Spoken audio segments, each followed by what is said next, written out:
Some secrets were meant to stay buried. You are now entering the Mystery Archives. Subject 0. Before she was a ghost on Balete Drive, she was a priestess named Dayang. But she didn't serve the gods of light.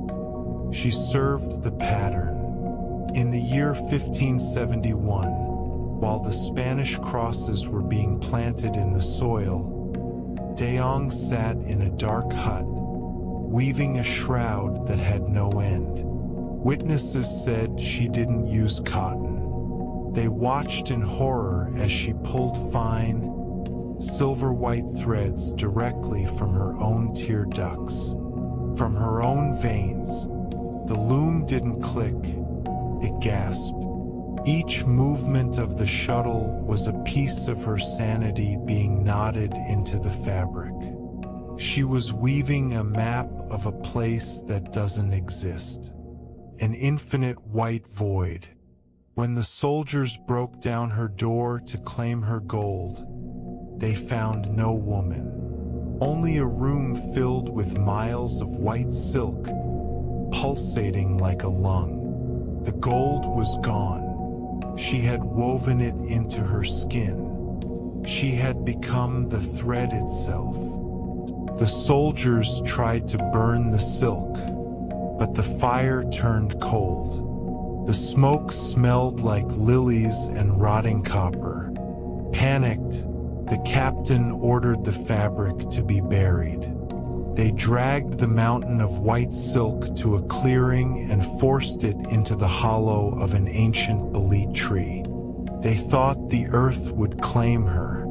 They were wrong. The tree began to change. Its bark grew pale, almost translucent. The roots didn't go down into the soil, they went into the silk.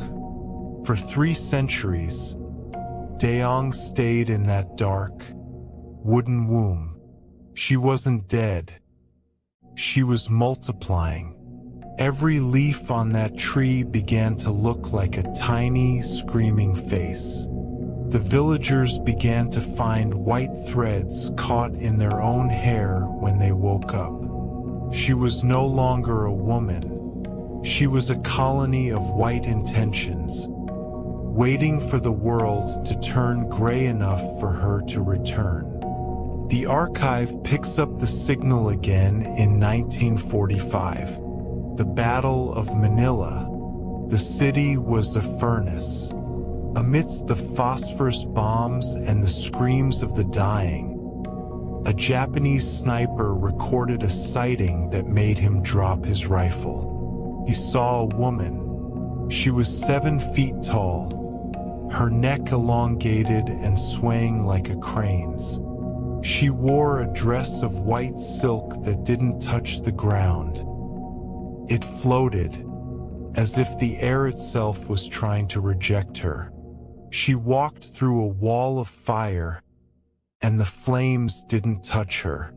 Instead, the fire turned white. He watched as she leaned over a fallen soldier. She didn't bite him. She didn't kill him.